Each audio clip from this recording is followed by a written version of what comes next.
Welcome back to iHeartRadio. So Bad It's Good. Today we have a returning guest. Now, we talked almost 2 months ago, and this was, right around the time Sandoval was all breaking. It had happened, but so much has happened in the interim, and she has such a unique perspective. And after she was on, I got so much positive feedback about her saying, you got to have her back on. And I was like, I was already planning on having her back on, so I don't need to hear from you guys.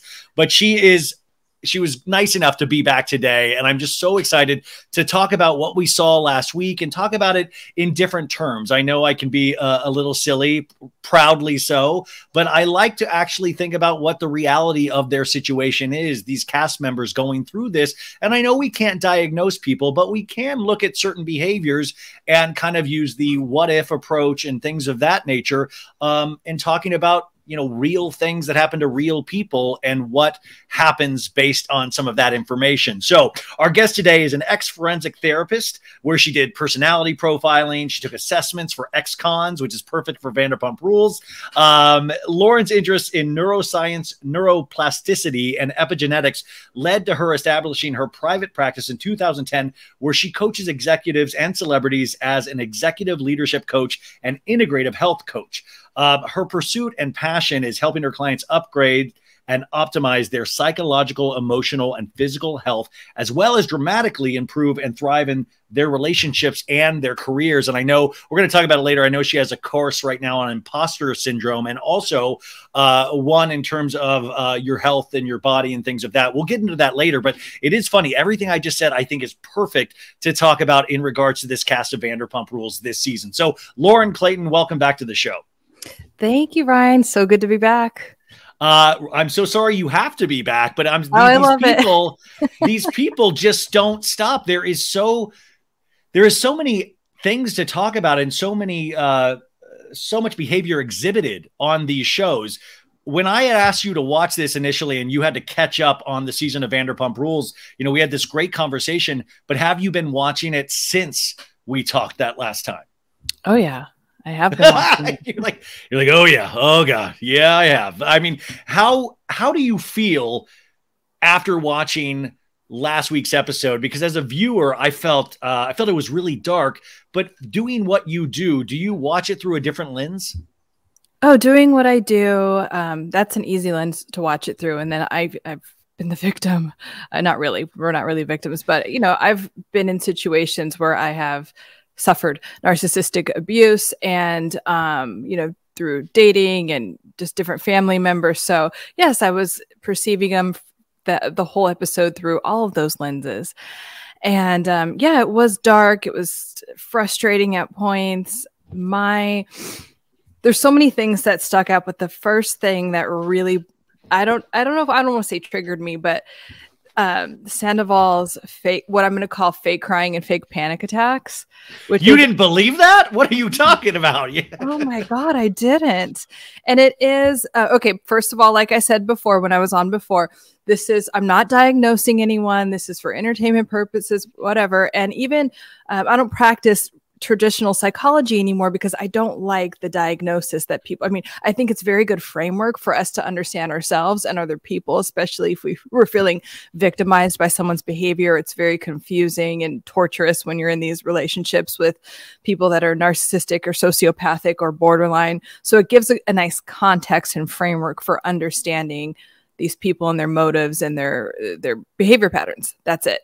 So back to go ahead. I like that. I like that it gives you a language in which to speak about these things, because sometimes I will feel at a loss. I mean, don't worry, I don't feel at a loss, obviously, with talking, but sometimes you're reaching for a language or wanting to describe how a certain person is behaving. But I love how you explain that, is that sometimes it can give you a jumping off point, and it's not necessarily what you practice now, but we would be fools not to actually pay attention to the behavior that is exhibited by these characters. And you started off by saying Tom Sandoval, what you thought seemed like fake crying and a fake panic attack. My question to you would be, that's not fake for the show, but I think a lot of potential narcissistic personalities will use different tactics like fake crying and panic attacks to gain sympathy. Is that correct?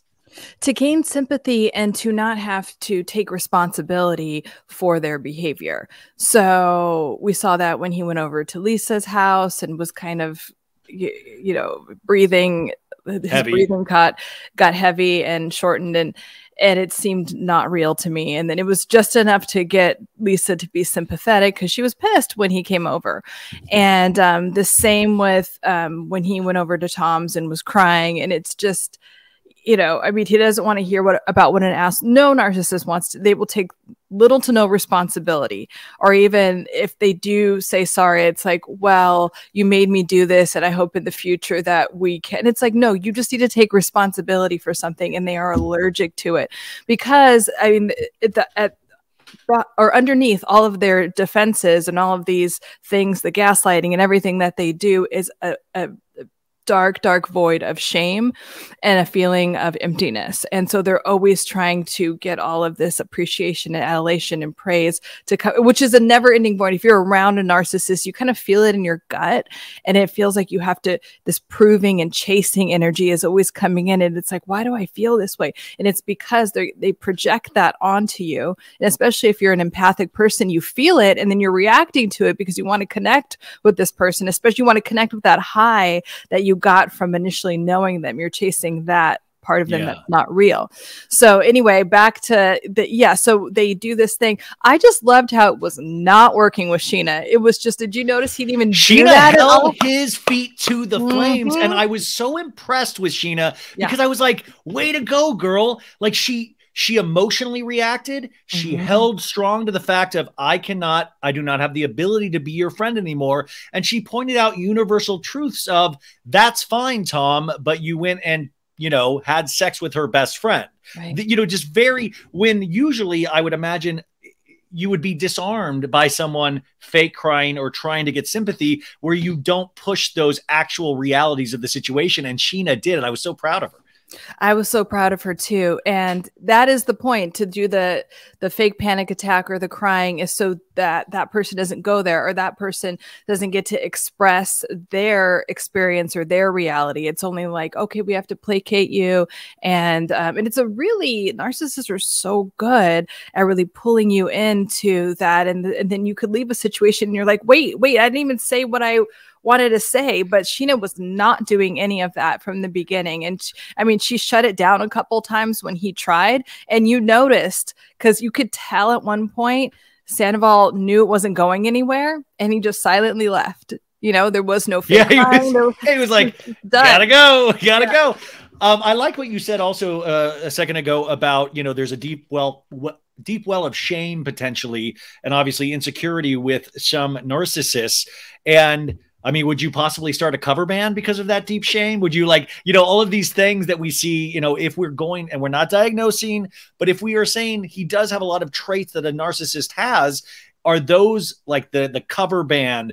Even now you see that he's potentially hooking up with somebody in Austin, a fan. These are all things to kind of quelch that shame, perhaps, or try to numb himself from actually accepting responsibility as well.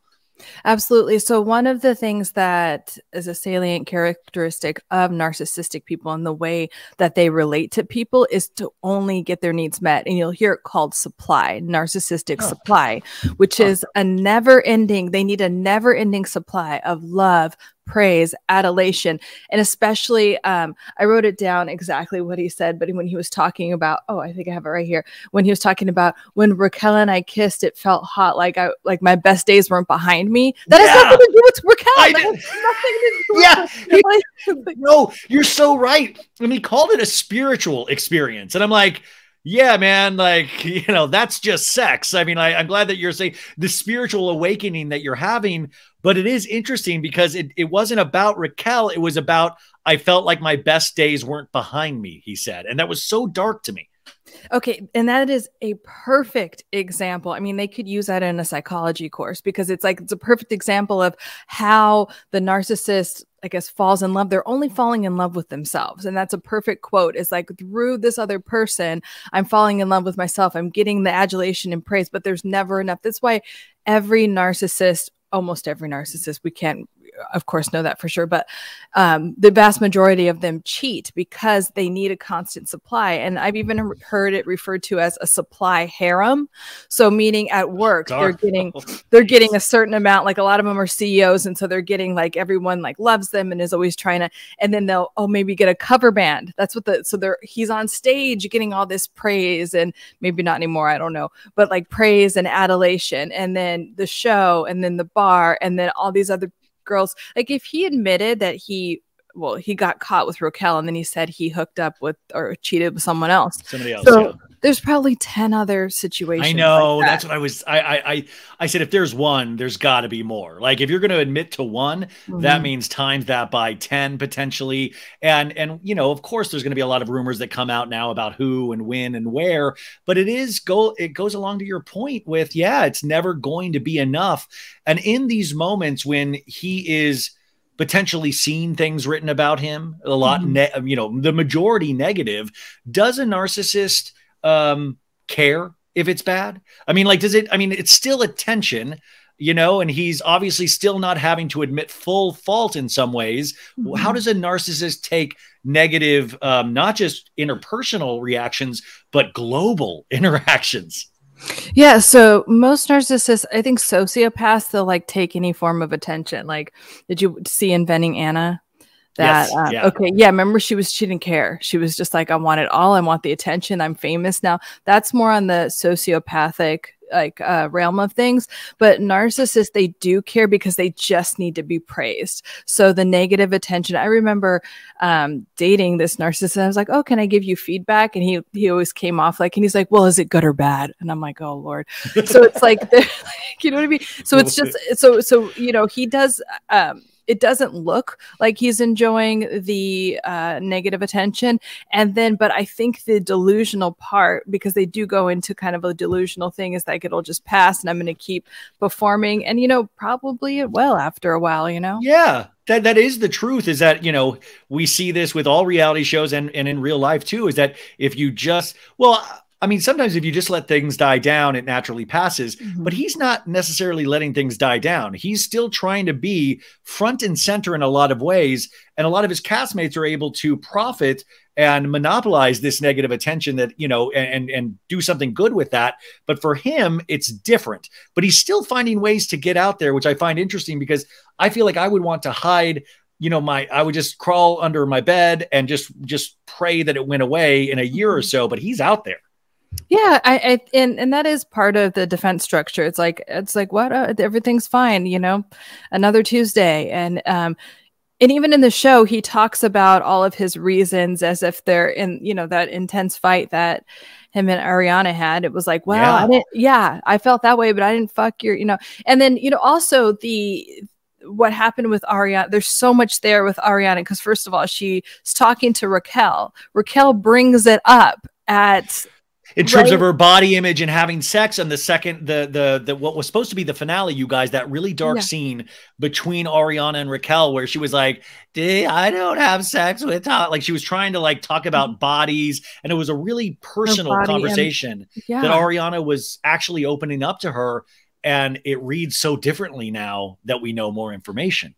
Right. Okay. So there's so much, and it's like, let's have a lemon shot and talk about our body image issues. And then, Raquel's just going along with it. And when they do the interviews in between, it's like Raquel's kind of like smirking about it. It's so creepy.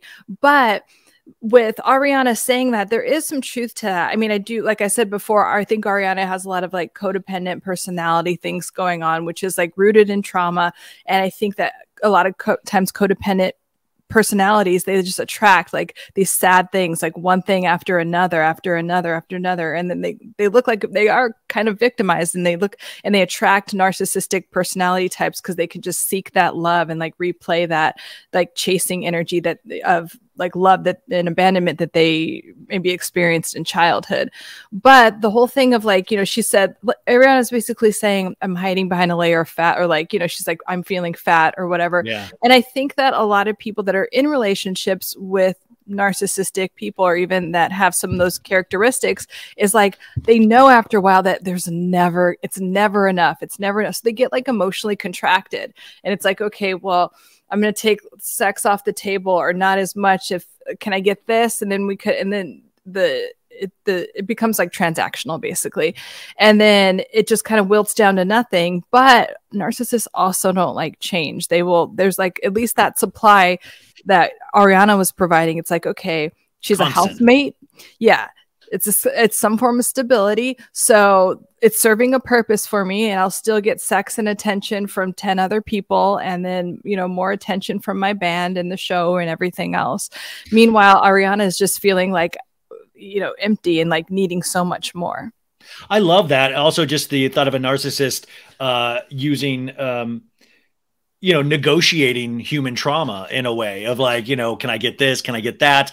The Ariana thing that you brought up is very interesting too, because a lot of people have questioned, well, why did she stay if he was out all the time? Why, if she likes to be home and he likes to be out, why would, and I'm like, you guys, come on, you're in relationships yourselves. These things happen every day. To me, that is one of the easier things to explain away, but I love your thought of, he was getting all that stuff he needed to out there, and he still wanted to have that quote unquote stable home environment that he could also say he had as well. So he had everything, but what did Ariana have? And did that just kind of hit into her codependency button that she's had over the years? Absolutely. And yeah, like narcissists are like, everything's cool with me. And even at one point, Sandoval said he was just like, oh, it's like climbing Mount Everest to like, because they to tell her the truth. They had this plan that they were going to say before the reunion and before this time, and then all these months go by. But he doesn't want to. He's not trying to blow up his spot or, have this big disruption. He would have kept doing that for as long as it lasted until he got another. I mean, that's probably what happened actually. Like, Raquel was probably, long-term girlfriend number 6 within their relationship. I bet you that's actually because that's what they tend to do. Well, it is interesting because he does say multiple times on this show, it's like, I had a plan, dude. I had a plan to break up. We were going to do it before the reunion because we just wouldn't feel like humans if we hadn't have told her. And now having a week gone by since that, I believe that's a complete lie as well. I don't think they would, I think they would have found ways to back out of that. And I would love more of a timeline in how many different ways they tried and who shot what down. In fact, he threw Raquel under the bus once to Schwartz saying, listen, we had to be on the same page and Raquel wasn't there yet. Yeah, no. Like as if he suddenly cares about other people and their comfort. No, I think it was just working for him. And if he had not got caught, which is so interesting how that played out, I think that has a lot to do with like the subconscious mind. It's like the only time you don't erase something. So there is part, right? And so what an admission too, is that in a talking day goes, normally I hide those, normally I delete those sort of things. Like, I'm like, how much did you delete over the years, dude? Mm-hmm. I mean, and that he kind of played himself out there too, because he said like, normally I delete those things. So it's kind of like, I mean, he could have done another lie there, but I think he wasn't thinking enough, but clearly, yeah. Right. And so, yeah, so he got caught in like, I think the subconscious mind does interesting things that, it's kind of like, okay, it's time for it to be told. And so that happened. And, but yeah, I think, I mean, he's ended and began relationships like this through the trajectory of the show. Like he's constantly, I mean, that's how, and then in psychology, there's an axiom. It's like how you meet someone, especially in a dating situation, is how it will end. So that's, how did he meet Ariana? Like, so yeah, like how you got him is how you lose him. Lisa always says, and things, which I think is weirdly misogynistic in some ways, because it's like on the onus of the woman, when I feel like, well, there's predators out there, they're luring these women in. And it's like, I know that this lasted for 9 years, which I'm sure Tom pats himself on the back for, of like, what a personal record. But I mean, I guess the thing that I keep getting confused by when I really try to take narcissism as something that truly exists in people, how do they walk around? What awareness do they have? And is there ever a narcissist that literally like, oh my God, I got diagnosed. I'm a narcissist. I need to battle this. I need to fix myself. Can you ever fix a narcissist? How do you break these patterns? Okay, I'm going to answer that, and then I'm going to comment on the other thing that you said. So yes, you can. There's high functioning and low functioning, but you can, there's with any personality type, you can. It's not like genetically encoded in you. And yeah, maybe there are some, they are doing some studies about like certain, like for instance, vasopressin receptors, which vasopressin allows you to connect and feel empathy and trust a lot more. And so people that are autistic don't have it as much. And so they're maybe like, oh, maybe narcissistic people don't have as much vasopressin receptors. Like, and then, you know, Raquel came out and said that she's like relates to people like, or this person that's autistic. Oh yeah. And I'm she like, you put a comment. Yeah. No, on a no, Instagram you're not post. autistic. You're not autistic. Well, but like, I mean, go ahead. No, I mean, I am curious about what you even just opened up in that terms of that, is that was a big conversation that really came and went very quickly, because some people were like, well, she's building a defense of why she did the behavior she did. But at the same time, you don't want to disrespect somebody what if it is true? Like, that's the thing that I kept having the push-pull of even covering this was just those moments of like, well, I don't want to be wrong. Like even this, there was a big pregnancy rumor about Raquel this week. And it's come out like, and I had always heard that it was not true. I'd heard from sources close, not true. And it finally came out that it is not true, but you don't want to put that stuff out there in case it is. Like there is this murky water that I even felt covering this of who knows, because I can't read Raquel to save I can't read her. She's the only one that I have no perception of still, even to this day. Well, so I took that as I'm going to use this as an excuse for my behavior. Sure. Autistic people do not like walk around. They have other, and they miss social cues and things like that, but they don't, the way, the behavior, the smirking that she was doing. And then the way she approached, like with the lemon, drop shot. Like I'm trying to have autistic people don't do that. They don't even think to do that. They're just kind of like very kind of like vanilla neutral type of. And so like for her to say that as someone that's like a mental health practitioner, and I was just like, no, don't even try to, it was like offensive. And I thought kind of like disrespectful towards people that are actually autistic. Oh, I mean, definitely. And by the way, I do know many autistic people and they are wonderful. I mean, it is weird. Like they're not out there just like trying to sleep with people's boyfriends or even it is interesting that, but I also love that you were talking about the receptor, because I'm like, wow, could there one day be a treatment for narcissism? Could we one day develop a vaccine for narcissism? Oh God. Can you imagine? It's called shadow work and trauma work. And that's the other thing. And I've often, especially when I'm talking to like the partner of someone that's narcissistic, I'm like, this is kind of like a lazy people's defense mechanism, because we have trauma, we have shame, we all have things, which is objective. Trauma is objective. So something that could have been traumatizing to me may have not been a big deal to you, depending on the resources and whatever you had growing up. But anyway, so instead of doing the shadow work and doing the shame and like facing the void that you have inside, it's like, I'm going to offload that onto everyone else. So I'm going to project all my shame, which is why like there's always some type of drama that it's like they pull you in, which is probably what happened to Ariana, like pull with all of their charisma and all of their humor and all of their, shiny, because they really pull you in, and then you get like addicted to that and you want to, so that's why when you were saying before about like, oh, come on, guys, like we all do that in relationships where we want to stay because, we remember that part of them that we love and that we want to like stay connected to. So, but anyway, so there are high functioning narcissists that like, no, I have clients come in and they're like, I have those tendencies or I have borderline tendencies. They'll tell me right away. But a lot of times it's, the other side of narcissism is codependency, and they kind of go together. So they will find their codependent tribe, and then when those fall off, they'll just find some new ones. And that's a lot easier to just run through people like this instead of doing the work. And the work is hard. The work is, when I sit down, I'm like, this is not going to be fun in the beginning, but it's going to be worth it. So these 6 months or whatever that we're intensely working together are going to kind of suck a lot of the time, but it will lead to like years of freedom instead of just like demolishing every relationship and leaving like a fire behind you everywhere you go. So the thing, it's not genetic and it can be fixed if you want to. Yeah, and why would you want to if you're getting everything that you think you need and trying to fill this hole up and this void? Why would you ever want to try to take that ability away from yourself and cut yourself off at the knees if that's what truly gets you going? You also mentioned shadow work, and just for my audience that might not know, what does shadow work entail? What is that?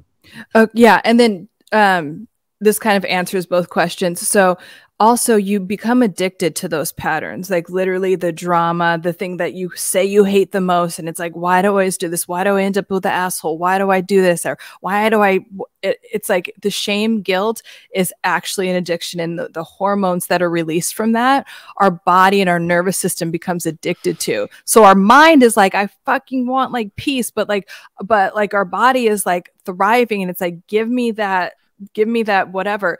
And so, that goes into, I'm sorry, what was the question that I forgot? No, just what is shadow work? You were talking about the work that you have to do. So shadow work is realizing that, hey, I want to change my nervous system, that I am firing and wiring in a certain way. Like my nervous system is like, and I want to break this pattern. And it could, some of this stuff starts pre-verbally, like before a baby can speak, like your nervous system. So it's like deep work. And you look at, and again, like you look at things to not relive them, but release them. I always say that we're not here to relive anything and like to re-traumatize ourselves. We're just trying to release these patterns or uninstall this program of drama that we've been living on and install like one of like peace and like higher functioning. That's it. So, and that just involves like looking at some of the patterns that you have, sometimes connecting them to childhood if you want to go there or if it's helpful to go there. And then what's often called like contrary action, you move into the world and you do things differently. You date the boring person, you do something uncomfortable like getting your needs met at work when don't want to do that because you're afraid of getting fired or abandoned. A lot of what's underneath a lot of things is like a fear of abandonment, whether it's with narcissists or borderline. There's a lot like it's like shame, guilt, abandonment are the root of everything, of all these like destructive behaviors. Fun stuff. Well, Lauren, when you're dealing with somebody like this, I mean, I feel like you were saying when, you're dealing with a partner of a narcissist, I mean, how tempting is it to be like, girl, run, just run, girl, run. Like, I mean, it's got to be really hard because these can be destructive forces in people's lives eventually. And you're working with people to try to not have those patterns repeat itself, but also as a woman yourself, and you've made, you talked about in the first episode and even talked about here, you've dealt with this even in your own personal life, and I would imagine like, when you're seeing in your own personal life, narcissistic traits pop up for, potentially old, partners, do you even get fooled with it sometimes? Or, like, narcissistic, boom, done? Both. So to answer your question about the run, girl, run. I mean, I could say that. I think that they've gotten that feedback a lot from their friends and family already. And, but they'll just run right into another narcissist. They'll just keep repeating the pattern unless they heal what's inside them that attracted to them, to that person anyway. And that's what I was saying, like the axiom about like how you meet them is how things end. And I don't really think that that's like chauvinistic in a way. It's just that like it happens it's like in psychology, or it happens when you meet anyone, like all like the behavior patterns are right there. All the things that are going to happen throughout the relationship are actually will present themselves within the first 1 or 2 meetings of someone, like meeting someone. Oh, wow. But our brain is filtered to, because we want connection and we don't want to be abandoned either. So our brain kind of filters out the red flags. So we make the red flags pink and purple and all these other colors that I like flags. Yeah. I like flags. Flags are pretty. Yeah. Oh, they're great. And so we do that because we're meant to connect to other people. We're not meant to live life alone. But if we don't heal the things that maybe caused trauma in the past, we'll connect to that trauma, where we can find that trauma in other people and try to heal it in real time through this other person. And then we're like, why am I with another cheater or guys are, she's crazy. And like, she might be, but like, there's part of the crazy that you like. And then the other part is not so great. But where do those patterns come from? And can I heal that? And then find a healthy relationship. And so when I have a client, so to what you're saying, that's dealing with this. I don't say run because it's kind of like it's not going to do anything. I'm like, well, yeah, but it's not going to do much. But I'm like, hey, what attracted you to this person? What qualities did you like? What did you ignore when you got that feeling in your gut, or the first time you saw him, you know, give the whatever eyes to someone right in front of you, because that happens a lot. What did you do? How did it make you feel? How often did you ignore? You know, it's like we talk about it and we kind of dismantle that. So, and it's not fun to look at, but it's worth it. Well, now in terms of even reality television, though, you know, like I always say, a lot of us run away from these things. Reality shows like make you like dive into it, and you know, we get to see all of this behavior. And I think what really entrances us is that, you know, there is a truth to this, a universal truth that we all go through ourselves. So we get to see ourselves sometimes exhibited on this screen. But as doing what you do, what would you tell this cat, which this is one of the most like very traumatic seasons in Vanderpump Rules history, 10 seasons in, what would you tell this cast after all of this filming? I mean, I would imagine like if Raquel truly is seeking health, mental health treatment, they would say, do not go back on season 11. Do not, if you want a chance at living a really healthy lifestyle. What would you recommend for all of these people at this point? Well, I was thinking about that. So yeah, if Raquel is really, really trying to work on herself, then yeah, I think the first thing you do is not be on the show, not date anyone for at least a year. There's a lot of things that you would do. I think that Ariana established a good boundary about not filming with people that hang out with Tom and Raquel.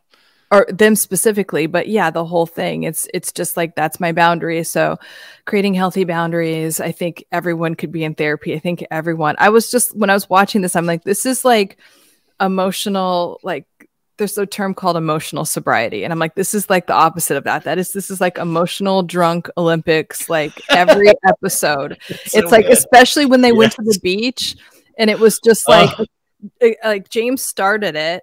You know, and like he's still like the I think it's like an element of what's called hoovering when you like break up with and narcissists just and sort of borderline people, but they cannot metabolize, they cannot properly grieve a relationship, so they're just so focused on revenge from the like, and they're like, she's a whore. That's called hoovering. Yeah, it's called hoovering, and then you're like obsessively like looking for them on social media, and like it's a how dare you, Raquel Schwartz, you fat fuck Schwartz. I mean, why do you care?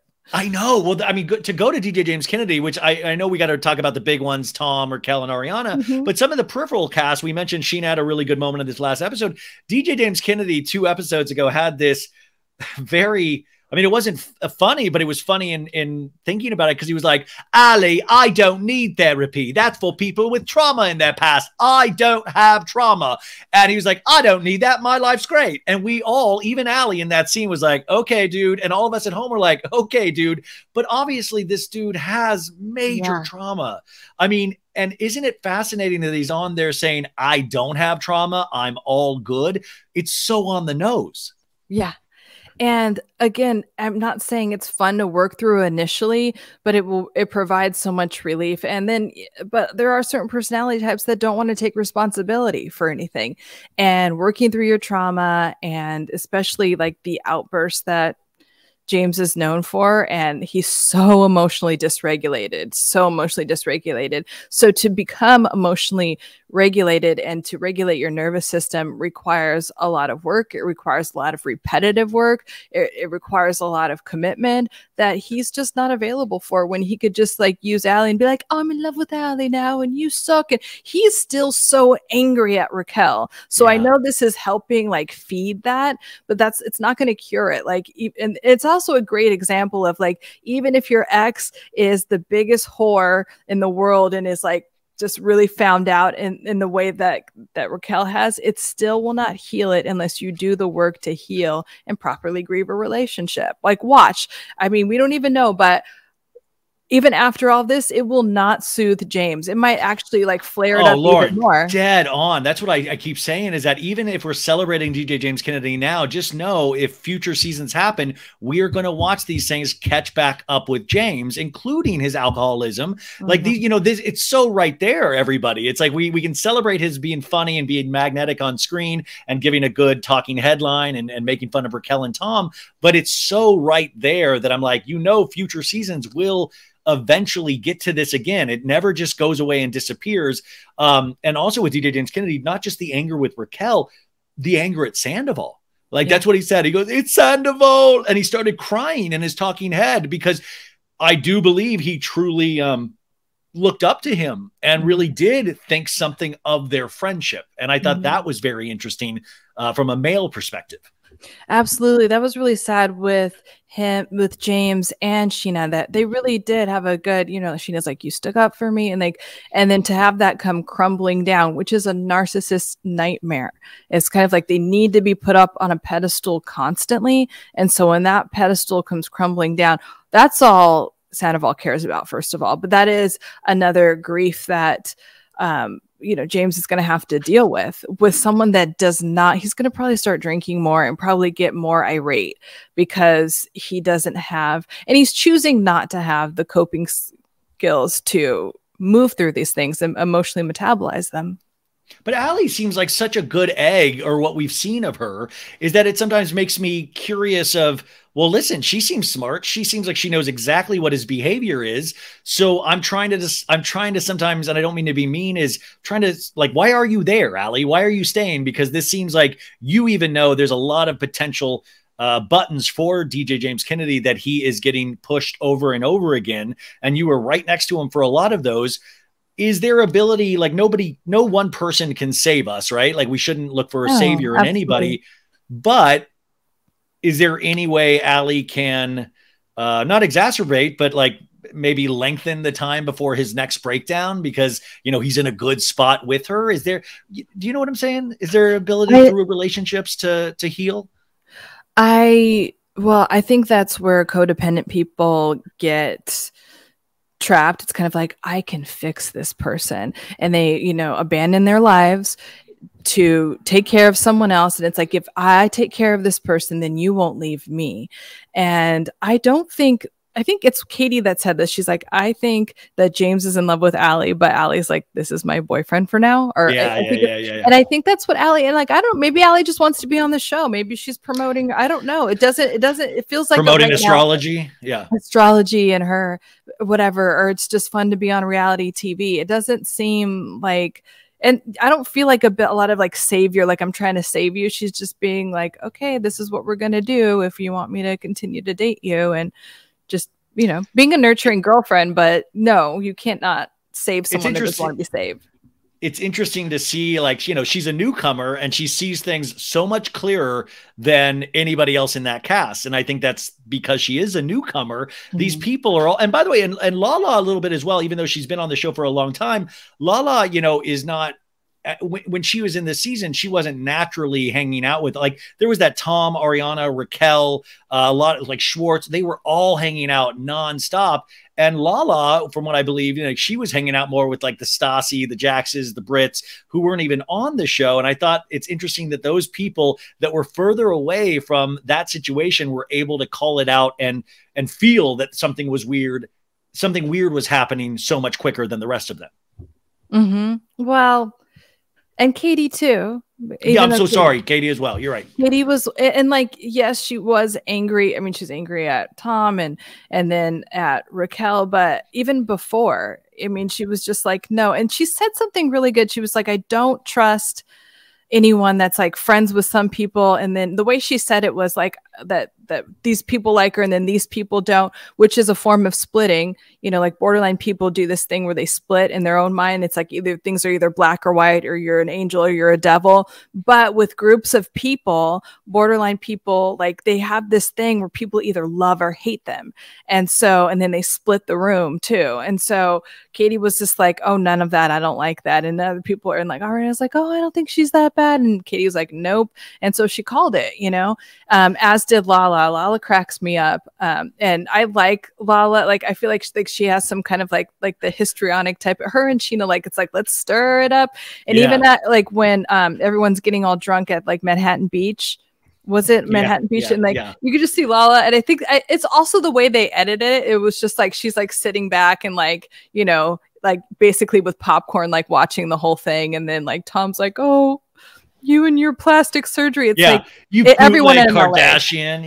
Yeah. Like relax, Tom.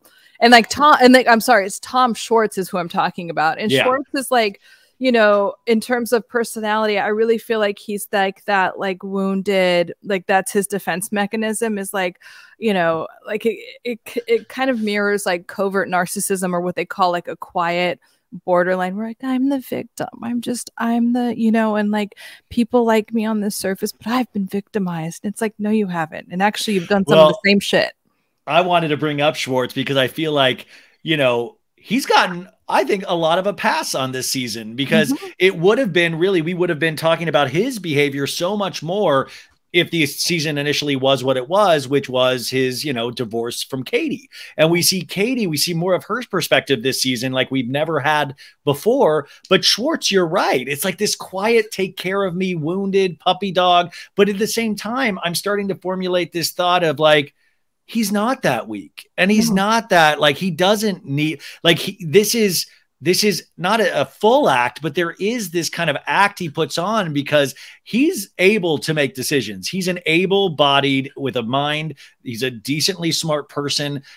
This stuff he is heavily relying on, and it's not as cute when you start to realize from Katie's perspective why she did have to get out of that marriage and how he does keep secrets for his friend. He is a co-conspirator, even though he's railing against being one. How would you even describe, I mean, is it like just quiet narcissism, like you said? How would you describe Schwartz?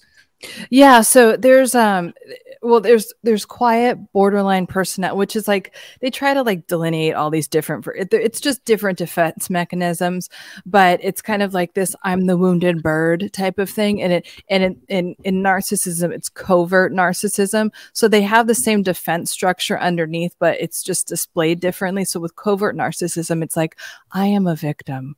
But they do all of the same things. They kind of like draw you in with their magnanimous, and they're like very like generous at first and all of the things, and then they attract other narcissists and then act like, or attract like people that get angry or triggered, or, you know, so they could be a victim, and then use that to just push people away, or like do this conflict avoidant thing. The thing between either quiet borderline personality or covert narcissism is that it's very conflict avoidant. Like they kind of are drawn to people that will get angry and lash out, and they're like, I don't want this, I'm the victim, stop, like, and then be like, oh my God, they were yelling at me or whatever. And it's kind of like, well, it takes two to tango. You kind of pissed that person off or did whatever to make that happen. But what you see a lot in Schwartz is a lot of like conflict avoidance, but it's kind of like you were in the middle of the conflict. Like you could have. It helps create the conflict.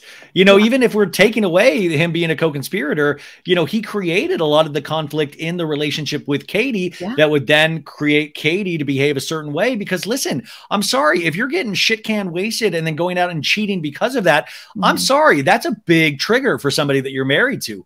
That's pretty, like, I don't know how you would ever cut in a million years. You can't just say, oh, I was treated so poorly that I had to go get wasted and then my penis fell into somebody and I because of this other person. Like, come on, at a certain point. And that's why I don't predict it.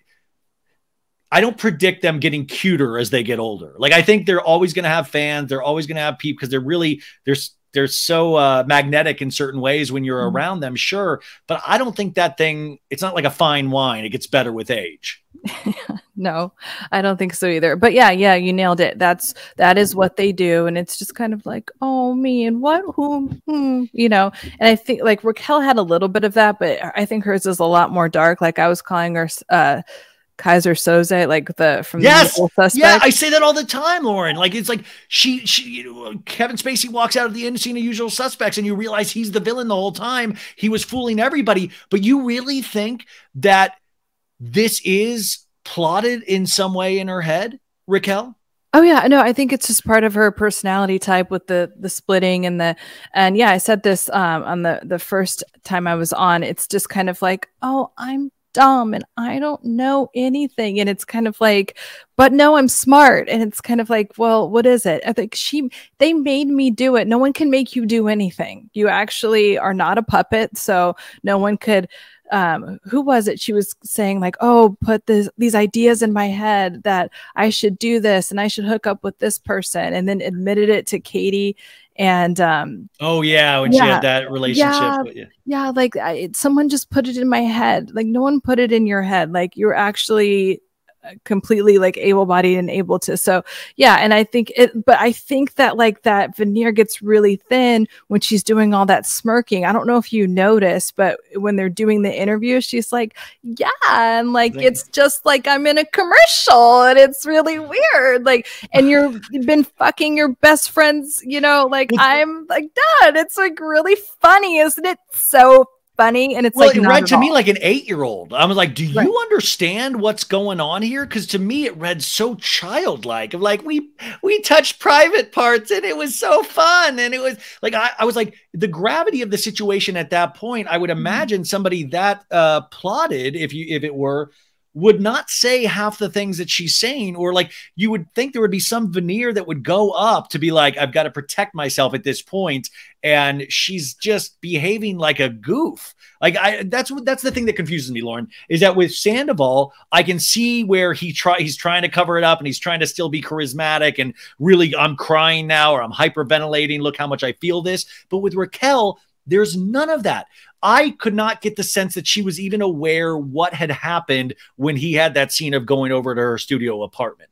I couldn't get the sense of, do you know what's happening right now? Like, that's what I mean by disconnect. Did you feel any of that, or you think that was all part of a plan?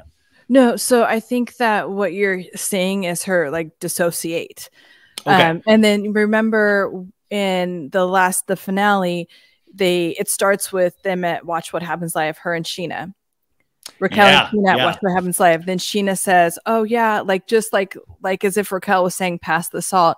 Oh yeah, Ariana caught us and we've been having a 7th-month affair. And Sheena said it was just like with the blankest face. It was just like a dissociated moment.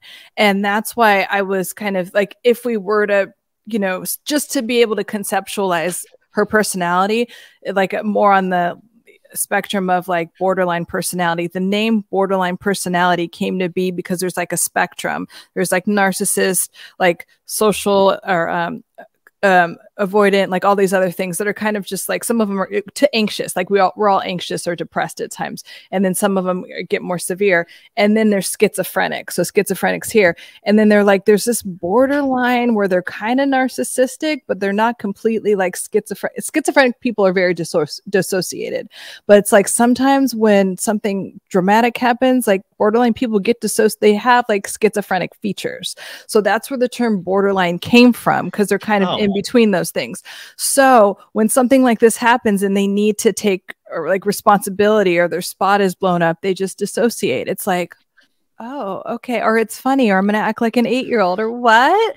And so that's where that comes from, or that defense mechanism where it's like, you want to shake, like, are you in reality? Are you like, we're on Earth right now. You've been fucking your best friend's boyfriend. Do you understand? Like, because she's dissociating or depersonalizing it. There's different defense mechanisms around the dissociation, but that's why it looks like that. And it's like, it doesn't feel real because she's not all there in that way. I think in this day and age, especially because of social media, I feel a lot of ways we've weaponized mental health in the sense that it is a common go-to now. It's a common excuse, and it's a catch-all for your own bad behavior. And in a lot of ways, very true, because I love when people pay attention to their mental health. You know, good things have happened in my life when I've paid attention to it, and bad things have happened when I've ran away from it. But sometimes I think that it's used as something that is supposed to garner sympathy when you've done something really wrong, instead of like, accepting blame. You can use this mental health get out of jail free card that we can't then touch it if you say it's mental health related. Now, I do want to give respect to that mental health is so real. But where is that line? And you know, especially when you throw social media and all of our opinions onto this, obviously there's mental health issues with Raquel, but will we ever know how real they are, or how real she takes, or how seriously she actually takes her issues? I mean, that will just, more will play out with that, and we'll see. It depends on how much responsibility she wants to take for that and how she wants to portray herself moving forward. You know, I think a big part of social media is, you know, we're teaching people how to treat us or how to perceive us. So there's that piece. But I'm a big fan of, do not use your astrological sign, your ethnicity, you know, any of your mental health issues, your trauma, how your exes treated you, that all happened, and that should be contributing to your resiliency and like you getting better. But you know, you could either be better or you could be bitter, but that doesn't mean you get to, you know, offload that, or, you know, completely not take responsibility for yourself because of what happened to you. Yeah, I mean, I would hope not, but I feel like I do see that used time and time again, more so in 2023 than I ever have. And in one way, I'm like, good, at least, you know, mental health is getting its day and we're shining a light on it. But like you said earlier, this is a lot of uncomfortable, hard work that is not glamorous, that is not fit into an influencer lifestyle like some of these people are going towards. And that's the thing, is like, if any of these people are really taking this seriously, they would just not do the show anymore, because we see how it's so damaging. But then at the same time, life is damaging without a camera. Yeah. And I mean, like, for instance, Ariana, and I could see like there's, like I was saying, like a lot of codependent stuff going on that she's working through, and then re-traumatizing through these relationships, or even overly trusting Raquel when a lot of other people were seeing exactly what's going on. But I like that she seems to be transforming from it. It's kind of like a lot of people, I think, watching that can relate to that. Like, being like, first of all, you know, your pet dying, and then your dad dying, your grandpa, like all of these tragedies that have happened. And it's kind of like she's choosing to rise as much as she got that show on Lifetime, that part or whatever. And I think Lifetime, she you know, she was on Watch What Happens Live as a solo guest. She's getting brand deals out the wazoo right now, you know, and she is taking this moment to ride that wave in a positive way, I feel. But also there's this thing I keep talking about with the audience of, be careful about, and I've been so guilty of this, especially with Tom Sandoval, be careful of putting these people on a pedestal, because you are going to watch them fall. And will we be as kind and give them grace when they fall as much as we did when we put them on that pedestal? Okay, well, let me tell you something that will help you in life. And I think, never put anyone on a pedestal, even if you're madly in love. Damn it, Lauren, where were you a couple of years ago? I needed to hear this way earlier than this. Okay, don't put anybody on a pedestal. Never, ever. And, you know, it's really hard when you're in love, and especially like the early stages of that, because inevitably you're going to be let down. You're going to let someone else down just by being you. I mean, that's what relationships are supposed to do. Yes. Relationships are supposed to trigger the shit out of you. I mean, they're supposed to connect us and everything, but they should trigger you in order to help you grow. So that's why we need to take care of our mental health. Just like we don't go to the gym only when we're sick, or, you know, decide to eat healthy or whatever, only when we're sick or not feeling good, or it's swimsuit season. We do that all year round because it's supposed. So it's the same thing for our mental health. It's like, darn it. Sure, Lauren. Sure. Yeah. We go to the gym all the time. Okay. Yeah. Well, you do your thing. I'll do it my way. I'm doing great. Yeah. No, you're right. It is something that you do year round. But it is one of those things with Ariana. I see, you know, I'm scared to come out the other side, is because we've lifted her up so much in this kind of troubling time. And I think she's handled herself with such grace, but I get nervous just being a student of pop culture. The other side of that is we get sick of it eventually. We're like, I'm tired of it. I'm tired of praising her. I'm tired of this. I'm tired. I don't like that she did that. I don't like that she did that. And then we start pointing fingers again. And that's the part that I get nervous about. Well, that's what you sign up for when you decide to be on a reality TV show. So that's part of it, you know? I had a great question my friend sent for you. She says, what do you think? Why do you think so many of the cast, besides Lala and Katie at this point, after breakups, jump into a type of relationship, any type of relationship so soon after and can't be alone? She wanted to hear more about that. And I thought that was great because you could even talk a little bit about that in regards of Ariana, who is now dating, it seems like a nice guy at this point. But why do a lot of these people jump immediately into another relationship? And I think we do that in our real lives as well. Yes, because it's kind of what I was saying about James. It's a lot to grieve a relationships. It's a lot to be, first of all, when we break up, even if we know it's the best thing to do, or it's just so the rug got pulled underneath us, doesn't matter how we break up with someone. Our brain and our nervous system experiences it as like a deep abandonment, and we don't want to be abandoned because our survival brain thinks that, you know, we're going to die if we're alone. Like, you know, back in the day when we were, you know, more primitive, it's like if we were left alone, we would actually die. So there is part of our nervous system that's embedded in our DNA that we cannot be alone because we will die. And so it feels like that. And I mean, I've had a breakup or two where it felt like I was going to die. Like it's just like that level of heartbreak. And so why experience that pain, and why, when we could just cling to something else? Now, all that pain is still there. It's still hanging out. It's still waiting for you. I say that also when people overly medicate themselves with like antidepressants or anything like that. Pain is hanging out and waiting for you. It's still there. But yeah, it's to mask the pain because it's like, it's too much to, it's not too much, but it feels like it's too much to emotionally metabolize. So we cling to someone else to, one, show the outside world, see, I am lovable. I don't deserve to be abandoned. I'm totally lovable. I have this other person here and we're madly in love. And then also it's easier to like feel all the love feelings or be like high on the love feelings because it is kind of like that addictive state of like being in that instead of like grieving the past. And it's exciting to meet somebody new. It's exciting to like, you know, and it really is that kind of escape of like, well, listen, I'm fascinated with this person. I like this person a lot. But you don't face that other pain head on at all.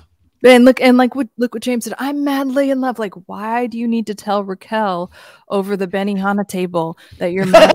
Like, if you are fine, like you don't need to prove it. But it's obviously to mask this grief. So I always encourage people. I'm like, just hang in there for at least 8 weeks is what I say, and just be alone, cry it out, process this relationship, just so you don't date the same type of person that you're calling an asshole that traumatized you. You don't repeat the cycle over and over again. But it's really difficult. It's got to be interesting for you. You said you've cried in the past a couple of times over past relationships. And I feel like that's so interesting because, you know, like you have the keys to the kingdom. You have the language of the inner workings, but that's what's also so fascinating because you still have a heart and you still like, even though you can explain why, you know, what is happening and you have a language for that and you have a language for how to potentially deal with it, it doesn't stop our hearts from feeling what they feel. And I guess that's what sets us apart. The beautiful thing is that it still does hurt in some ways, even though maybe it shouldn't. It does. And like, I don't regret any of those relationships. They made me grow as a human. And it was like kind of disorienting when I'm like, I've read all of this in a textbook in grad school and I've worked with people like this, but I have never dated, you know what I mean? Because the first part of the relationship is like magical. And I'm like, no, this isn't happening. And I'm like, fuck, it is, you know? And it's really heartbreaking. It is because you fall in love with the facade. Yeah. Is there any type of relationship? I mean, I guess on reality shows, we shouldn't, like you said, put any relationship on a pedestal, but is there any relationship on Vanderpump Rules that exhibits good qualities that there's like, hey, I like what they're doing there. They seem like that's interesting. It's good. You know, is there anything we can point to? I mean, I like the relationship that Lisa and Ken have. I just think it's sweet. You know some Sandoval was in a jacuzzi with Raquel? You just like a man that shuffles in, gives a piece of information, and then shuffles right back out. That's good. And he looks like the dogs now. It's just like he's just he is becoming one of the dogs. He's gonna have one of the little dog outfits. He's gonna start losing his hair on certain parts of his body. And he has the same haircut, kind of. I swear, he's looking exactly like the dogs, and Lisa's just like whatever. But you can tell they love each other. You know, they've been married for a long time. You know, and So that's all I will say about that in terms of healthy relationships. Cause I don't think, I mean, everything is so alcohol infused and like, you know, emotionally dysregulated. So I could only say Lisa and Ken. I mean, and I did like seeing how Lisa was, you know, she seemed to really care about, you know, the speech that she made for her birthday. Yeah. You know, it was, that was need sweet. to learn to start taking care of each other, you know. And I'm like, okay, Lisa, we get it, your big finale speech, but it is right. But at the same time, I do want a firmer hand sometimes with Lisa. If you are going to be the reality show parent, start to actually enforce like start to punish these people. Take one of them over your knee if you have to, because they're not learning. It's 10 years. Like you're all young. You're not that young anymore. Right. This has been 10 seasons of the same behavior. I would think that the show, like where it was headed in season 8 and 9, kind of boring. And I'm like, wow, they really are growing up, because growing up sometimes is boring because you're actually doing real work. But then season 10, you're like, we're right back in that same dark, childlike space of people doing horrific things to each other. Yeah. Yeah. Yeah. I mean, I do think it's part of the industry, you know, that they are in. I think that happens a lot, you know, so. Do you have 10 more minutes? Of course. Okay, cool. I just wanted to then on the other side of things, in terms of us, you know, publicly start consuming this and, you know, our anger, the audience's anger, you see that on social media all of the time. And I'd mentioned, I had somebody from Yelp reach out in regards to the interest for Schwartz and Sandy's in terms of reviews and people leaving negative reviews or people acting out based on their anger or showing up to Tom Sandoval in the most extra shows, you know, and heckling and things. Why do you think psychologically an audience needs to put themselves in that story, in that situation? Is it because they've been hurt in the past and they were not able to take it out on whoever hurt them? And I know that sounds silly, but is it why do we want to be a part of this? Exactly, because we can identify with that. We can see, and there's actually, when we watch reality TV, a lot of times we do have that dopamine response, like that award system response goes off and our reward system goes off in our minds, because we can see all this like kind of like traumatic things that have happened to us or that we can identify with in some way without like the negative part of it. But then we can, you know, just like you would in a movie, like root for the, you know, the who we think the underdog is. And also I think there's a direct correlation between this and when people protest, like people that are really into protesting. It's like, I'm angry about this other thing that maybe happened that has nothing to do, but I'm going to fucking protest and I'm going to over-identify with this, or I'm going to get really mad at Sandoval and I'm going to channel my anger from something else into this situation. It's a very common thing that people do. So I think a lot of it is it healthy? Oh, I don't think so. I don't think it's healthy to do that. And I personally, please don't, I'm not trying to say anything about you and your eating habits, but I see this a lot with vegans. They get so mad. And I'm just kind of like, I'm over here eating my meat, chilling. I'm not like upset at you for eating tofu or whatever. Why are you so mad? Why are you so mad? Or like extreme people that are like extreme liberals or extreme, like anything. It's like they channel their anger into that point of view. And I'm like, is it really about that? I think you're mad about something else. So I think that when we see these extreme things, like going to a show to heckle someone, like it's a little extreme. Leaving a Yelp review, it's a little extreme. I think that you're channeling your anger or whatever feelings about something into this. It also seems to sometimes confuse the actual topic, because then you open yourself up to a conversation of, well, these people did do something wrong. In society, we do have to remind people that if you do something wrong, you are going to face consequences, which I think, you know, Sandoval is potentially dealing with. But when is it enough on the consequences? Who says when it's enough, when somebody has paid who determines when the ultimate price has been paid? When it's like, okay, we can get back to liking you again. That's the thing that sometimes I get confused about in reality shows. They're cyclical. We like Jax Taylor again. All of a sudden, Jax Taylor has been magically forgiven out of nowhere, even though we forget all of his behavior and like, no, he seems like a great guy now. It's very interesting how we as the public will get, myself included, get so enraged, but then forget about all of that enraged part. And it just takes a couple of years. A couple years or shorter. I mean, you know, I'm just thinking about like Trump with the grab him by the pussy thing, and then it's like, you're president. I don't know. Like, yeah, it's weird. It's weird. We live weird times, and it is one of those things that the more I try to talk about this and understand it, the more I sometimes don't understand it, because there's so many different aspects to it. And I think that's what makes it fodder for such great, interesting conversations like this one. I do want to talk a little bit about your work. You talked before, you're doing a workshop right now on imposter syndrome. Is that right? Oh, I have a digital course called Imposter No More, which is I coach people that have imposter syndrome a lot. So I have a course for it. There's a link in my bio on Instagram about it, and it's on my website as well. But yeah, you can take. What is imposter syndrome? Oh, thank you. So imposter syndrome, it's on the anxiety spectrum, and it is like a psychological phenomenon that happens and it happens the more success, there's a direct correlation between success and imposter syndrome, and you feel like an imposter, and you feel like literally the police are going to come anytime and tell you that you're a fraud and that you've been found out. And like Maya Angelou has it, like all of these. Maya Angelou has it? She had it. She's dead now. Yeah, of course. But like, you know, like the most, like Tom Hanks, Meryl Streep is very vocal about it. She's like, I'm the worst actress. Like, she gets in these spirals where she's like, I'm a horrible actress. And so, which is great. I love that people are humanizing themselves in that way. But yeah, I have a course about what it is and how to overcome it and how to use it to your advantage, especially in professional environments, to take that energy and not let it like consume you. Instead, you can use it to, you know, become even better.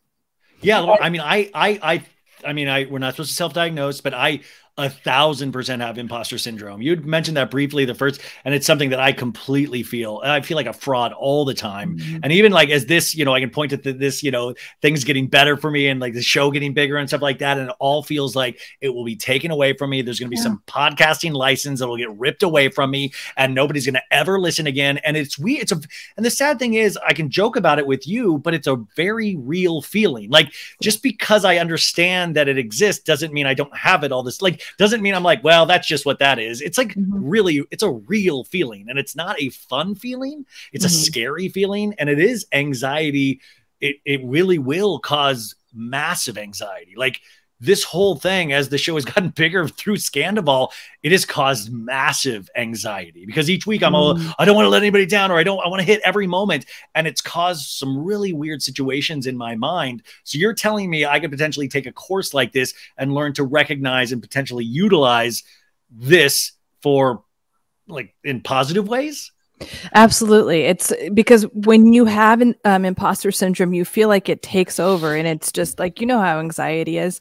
And so it's not a long course. I try to make my courses as, you know, to the point as I can. So there's not like a ton of material that it takes forever. So you go through the course, you do all of the exercises, and then anyone that takes my course, just hit me up or DM me if you have any questions about it or need like a little extra coaching. But yeah, I love walking people through that because it's like, I can't get over this. And I'm like, yes, you can, we'll do it together. And, you know, because you want that energy can't be created or destroyed. So you might as well take that energy and transmute it into something that can like fuel you and inspire you and help you like create more. And like, you know, when you're in those flow states where you're like, yes, and getting a lot done. Yes.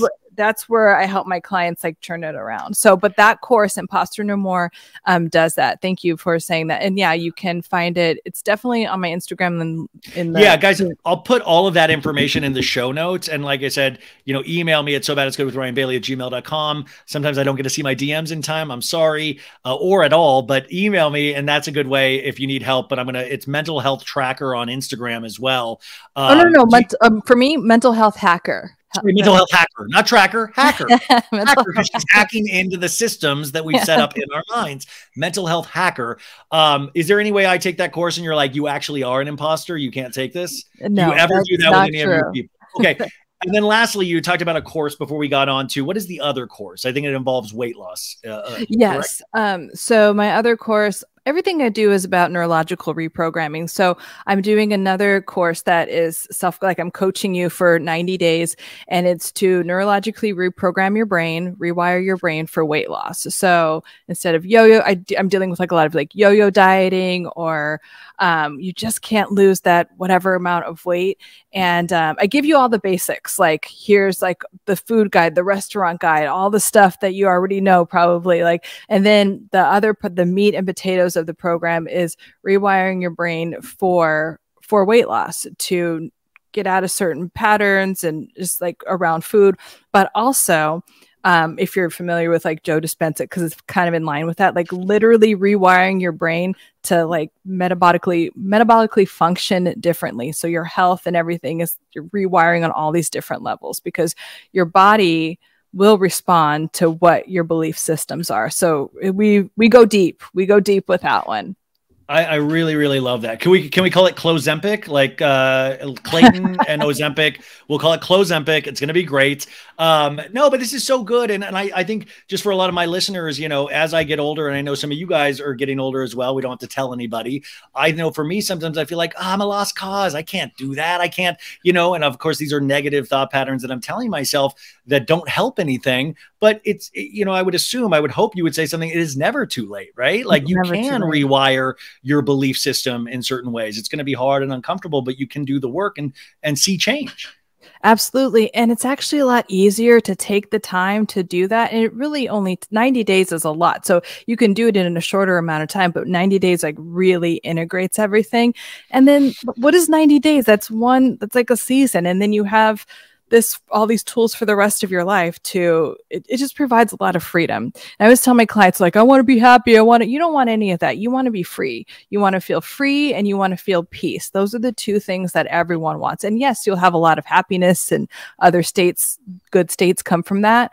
But that's what this program and a lot of what I do, it's like you want that freedom and peace within your body, relationships, all of the things. Well, I love that. This time always just flies by with you. Lastly, what should we expect, if anything, from these reunions? I mean, these aren't therapy sessions. They're not forced to tell the truth. They're not on some lie detector. What should we expect from these next 3 weeks? Well, that's one thing. So, all these cast members know that the reunions are supposed to be dramatic and not very emotionally regulated. So there's not going to be a lot of that. I'm sure James will be like, I think he's going to flare up more. I don't think that this is going to soothe him in any way. I think that he's going to really dig his knife and do a lot of twisting. I could see Katie doing that too. Like I told you so type of stuff. Cause I mean, she was just kind of like, I'm not crazy. So, and I feel like Lala's going to be on fire. You know what I mean? For whatever reason, I see Lala just like with the crown on and like, just like looking down on everyone. I think that's how she sees herself too. I think that's legitimately how she sees herself. It is interesting though. I like that you described DJ James Kennedy as a flare up, like it's hemorrhoids. His hemorrhoids are going to be really activated over these 3-part reunion. And then on terms of Sandoval and Raquel, the people that everybody's coming up against, what could we expect, if anything? I mean, even in the preview, it looks like Raquel's pretty chill. She's, looks like she's there. Sandoval looks a little bit more exhibiting emotion, of course, but who knows if that is real. Can we expect any truth from these people? I don't know if we can. I think Raquel's going to do more of what we've seen. Like it just happened. And like just her I think she's going to get more dissociated. We'll see. And I just don't want to see it, but there'll probably be more fake crying and fake panic attacks. It doesn't feel real. And I mean, I've been doing this for a long time. Like I used to do and personality profiling. So I could just like immediately feel things, but I'm sure you can too. It just feels so fake. And it's like, it's creepy to me. Yeah. So I feel like we have to temper our expectations and read between the lines and behind the scenes rather than what we're going to see. And that's why I think these conversations are important to have. And because we do get to speculate and look at a little bit of a deeper thing than what is presented on the screen. Lauren, Clayton, thank you so much. By the way, you're going to come back for the Kardashians because we got a new season of that. But thank you so much. I was looking so forward to talking to you, and I know that the audience is going to love this as well. So I really appreciate your time today. Of course. Thanks for having me on, Ryan.